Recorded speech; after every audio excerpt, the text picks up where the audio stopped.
4 ऋतू आणि दिवस रात्र मिळून 6 भाऊ होते. दिवस आणि रात्र तर आपल्या वेळेची वाटणी करून घेतली, पण 4ही ऋतूमध्ये या गोष्टीवरून वाद झाला की कोण श्रेष्ठ आहे. मग अग्निदेव म्हणाले, मी मोठा आहे. जर मीच नाही राहिलो तर पिकच येणार नाही. लोक उपाशी राहतील, बेजार होतील. आता पाळी आली शीतदेवाची.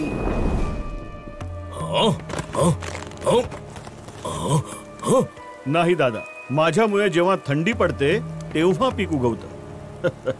इंद्रदेवाकडून हे सगळं बघवलं जात नव्हतं, तेव्हा त्यांनी सुद्धा आपली शक्ती दाखवली. दादा, मी पाऊस पाडल्यामुळे पीक येतं.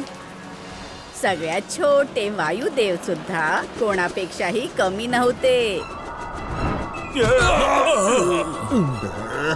दादा, जेव्हा मी चालतो तेव्हा ढग येतात आणि पाऊस पडतो आणि मग पीक येतं. कुठला ऋतू उत्तम आहे हे लोकांशिवाय इतर कोण सांगू शकत होतं. म्हणूनच 4ही देवता विजयनगर मध्ये आले. ऋतू मध्ये ऋतू असतो उन्हाळ्याचा, पै पै जोडून. ऐकलं का तुम्ही लोकांनी? विजयनगरवासी किती प्रेम करतात माझ्यावर. एकाच्या म्हणण्याने काय होतं दादा? हे तर बरोबर बोललात शेठ. बघा तरी, उन्हाळ्यामध्ये खूप आंबे असतात ज्याने मला भरपूर नफा होतो. निर्णय झाला होता. विजयनगर वासियांना अग्निदेवाच्या आधारावर सोडून बाकी भावांनी निरोप घेतला.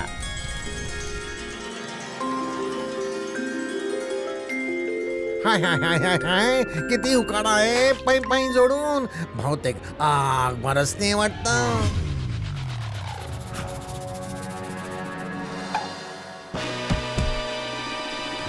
अरे, माझे तर सगळे आंबे वाळून खराब झाले. यावेळी गरमीने तर माझं खूपच नुकसान केलं. गरमी, पाणी, कोणीतरी पाणी पाजा. ही गरमी आहे की संकट? कधी टळेल ही?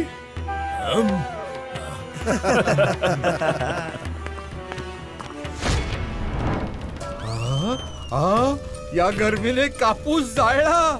हे देवा, या गरमीपासून वाचव. पाऊस पाड.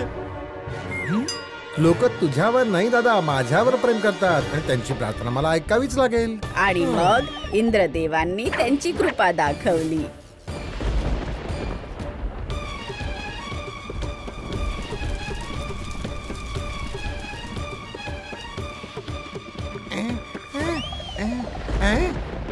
पाऊस आला. चला, गरमीतून आराम तर मिळाला पै पै जोडून. ओहो, हा अवकाळी पाऊस तर मला मूर्तीच बनवू देत नाहीये. गरजेपेक्षा जास्त तर कुठलीही गोष्ट चांगली नसते, मग तो पाऊस का असेना. आई, ही कुठली परीक्षा घेतोयस रे परमेश्वरा, पै पै जोडून.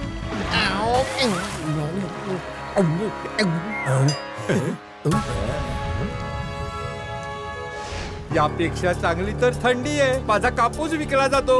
हो, बरोबर बोललात. आणि माझ्याकडे सुद्धा भरपूर कपडे धुवायला येतात. धुवून धुवून. अरे, कधी येणार थंडी? दादा, विजयनगरच्या लोकांचं तुझ्यावर नाही माझ्यावर प्रेम आहे.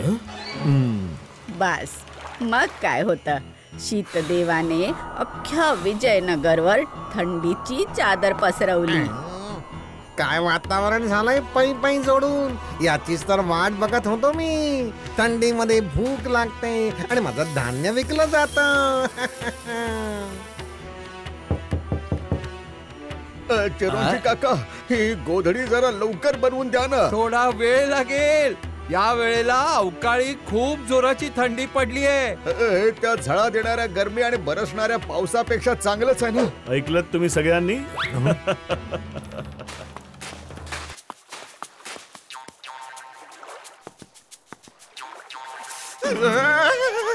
हे पाणी आहे की बर्फ?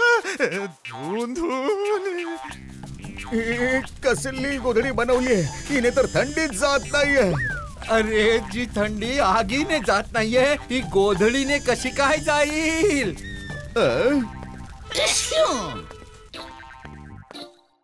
रोज दुकान उघडून तुम्ही कुणाची वाट बघता? थंडीने सर्वांना आजारी करून टाकले. लोक वैद्य भुवनची औषधं खातील की तुमचं धान्य? अरे पाय पाय जोडून हे सगळे ऋतू मला बर्बाद करून सोडणार आहेत. या थंडीने तर माझी अवस्था खराब केली आहे. इतक्या लोकांसाठी औषधं कुठून बनवू? उद्या या. एक तर एवढी थंडी आणि त्यावर औषध सुद्धा नाही. अरे देवा वाचव रे बाबा. मशीत देवाला समजलं की इथे त्यांची डाळ शिजणार नाहीये आणि पाळी सगळ्यात छोट्या वायुदेवाची आहे. बघितलं दादा तुम्ही, तुमची गरज कुणालाच नाहीये. विजयनगर वासियांनो, आता माझी पाळी.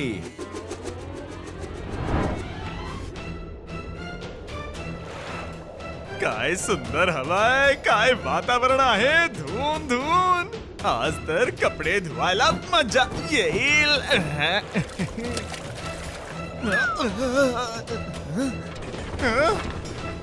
अरे नाही, माझे कपडे धुवून धुवून.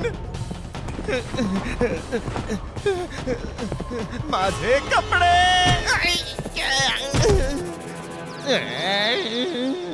अरे काय होतंय? अरे माझी झाड वाचवा. पाय पाय जोडून माझं धान्य, माझं दुकान. अरे मोहन, एकटा एकटा कुठे चाललाय? मी पण येतो तुझ्या सोबत. वायुदेवाच्या येण्याने सुद्धा विजयनगरवासी खुश नाही झाले. लोकांनी या नव्या संकटापुढे सुद्धा हात जोडले.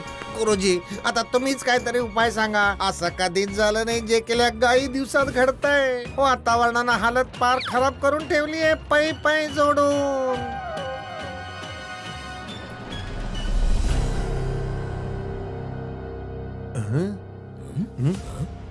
माझं पण खूप नुकसान झालं गुरुजी. असं दिसतंय की ऋतूंचे देवता आपापसात भांडतायत. देवता म्हणून त्यांनी विचार केला पाहिजे. त्यांच्या भांडणात नुकसान आमचं होत आहे. भांडण नेहमी स्वतःला एकमेकांपेक्षा श्रेष्ठ सिद्ध करण्यासाठी होतात.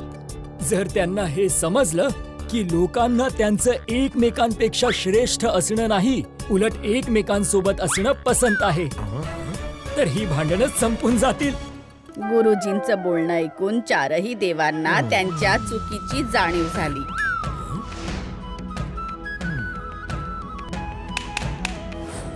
ते योग्यही होतं. पावसाची मजा उन्हाळ्यानंतरच येते. जशी थंडीची पावसासोबत आहे, वारा उन्हाळ्यात वाहिला तर आराम देतो. पावसाळ्यात ढगांना पसरवतो, म्हणजे सगळीकडे समान पाऊस पडेल. आणि त्यानंतर वातावरणाचा क्रम कधीच बदलला नाही. विजयनगरमध्ये केशव धोबी त्याचं गाढव मुन्ना सोबत राहत होता.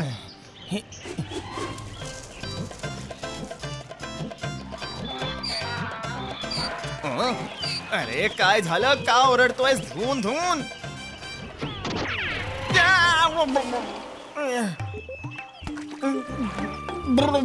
काय झालं? अरे सांगू शकत नव्हतास धुवून धुवून? तू बोलू शकला असतास तर बरं झालं असतं धुवून धुवून. मुन्ना फक्त केशवचं गाढवच नाही, तो त्याचं कुटुंबही होतं आणि मित्र सुद्धा. मुन्ना, तू गाढव नाही, माझ्यासारखा माणूस असतास तर मी तुझ्याशी गप्पा मारू शकलो असतो धुवून धुवून. एक दिवस उडंकाच्या घरासमोरून जाताना केशवने ऐकलं, मी तुला गाढवापासून माणूस बनवलं आणि तू माझ्याशीच वाट घालतोयस. चाल निघ इथून. पाय पाय जोडून. उडंका तर त्याच्या नोकराला रागवत होता, पण केशवला तर काहीतरी वेगळंच वाटलं. याने तर खरंच गाढवाला माणूस बनवला धुवून धुवून. चल ये माझ्यासोबत.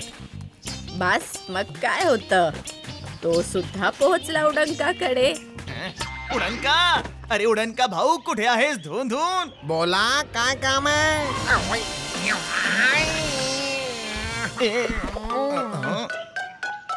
तुम्ही तर खूप मोठी व्यक्ती आहात उडंका भाऊ. धून धून आज मला समजलं. असं काय केलं मी पै पै जोडून? अरे हाच तर मोठेपणा आहे तुमचा. धून धून चमत्कार करूनही भोळे बनतात. धून धून माझा मुन्ना, बस माझ्या मुन्नाला पण माणूस बनवा. धून धून.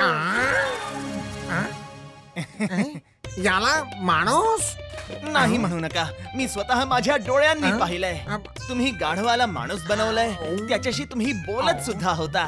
या कामासाठी मी तुम्हाला नाणी देईन. धून धून. आधी तर उडंकाचा त्याच्या कानांवर विश्वास नाही बसला, पण मग त्याचं डोकं चाललं. मी आताच एका नोकराला पण कामावरून काढून टाकलं आहे. हे मजबूत गाढव माझ्या खूप कामी येऊ शकतं. ठीक आहे, माणूस बनून जाईल, पण थोडा वेळ लागेल.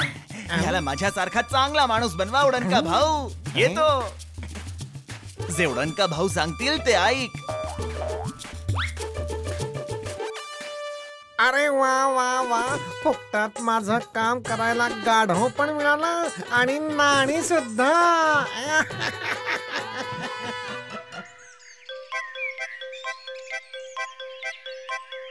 केशवचं गाढव हुशार होतं.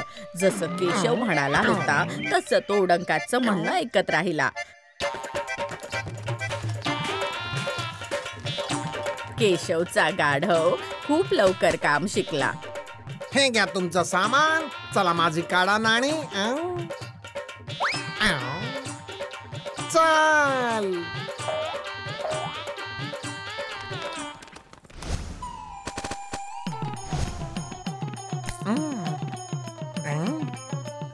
नाणी.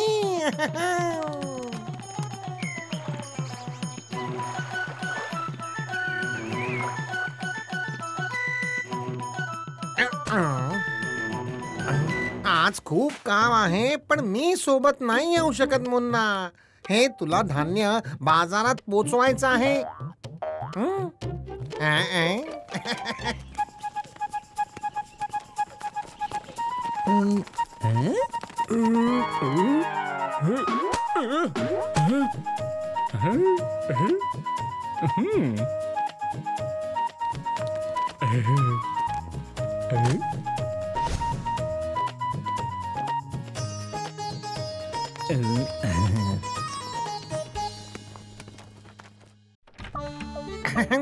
आला माझा वाघ.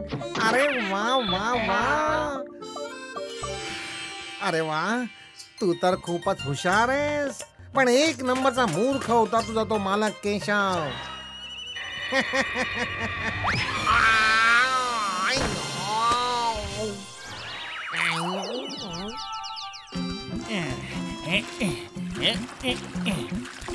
सगळ्यात आधी तर मुन्नाला विचारीन तुला माणूस बनून कसं वाटतंय. धून धून. नाही नाही, जुनी आठवण कशाला काढून देऊ. गाढव बनणं कोणाला आवडतं. धून धून. अरे असा एकटा कुणाशी बडबडतोयस केशव? आणि 1 महिना झाला तुझा गाढवही दिसला नाही रे. काय महिन्याभरापासून? हो. 1 महिना झाला माझ्या मुन्नाला उडणकाकडे.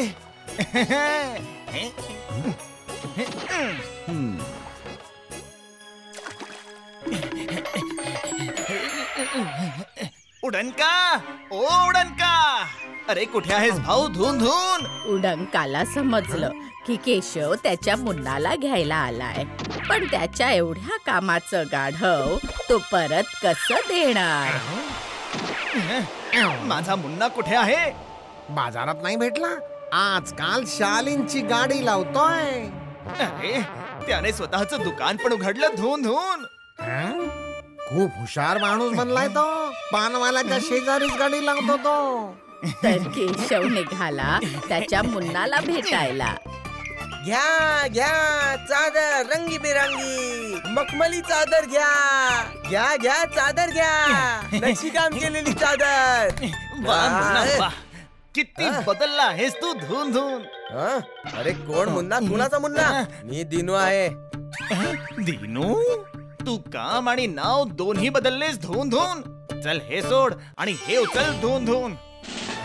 केशव हे मानायला तयारच नव्हता की हा त्याचा मुन्ना नाही तर दिनू आहे. अरे तू तर मागेच लागलाय. अरे मुन्ना, माझं म्हणणं तरी काय? अरे मुन्ना, कुठे पळतोयस? थांब. अरे मुन्ना, थांब तरी. मुन्ना, थांब. अरे कुठे गेला माझा मुन्ना? मुन्ना. अरे सापडला. मला सोड, सोड मला. अरे कुठे चालला आहेस मुन्ना? तेव्हा इतर लोकही गोळा झाले. सगळ्यांनी त्याचं म्हणणं ऐकलं तर स्वतःचं हसूच रोखू शकले नाही. अरे केशव, तुला उडंकाने गाढव बनवलं रे. अरे हा दिनू आहे जो आधी उडंकाकडे काम करत होता. असं कुणी गाढव माणूस बनू शकतं का रे? उडंकाने केशवला मूर्ख बनवलंय. या गोष्टीमुळे त्याला खूप राग आला. उडंका!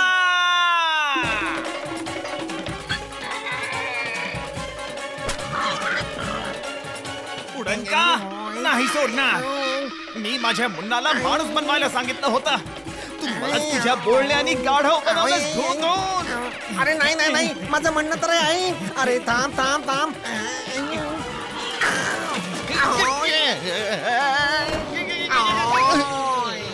अरे माझा तराजू खराब होईल रे. पै पै जोडू. माझ्या हाती लागलास तर तुझी हालत खराब करीन धून धून.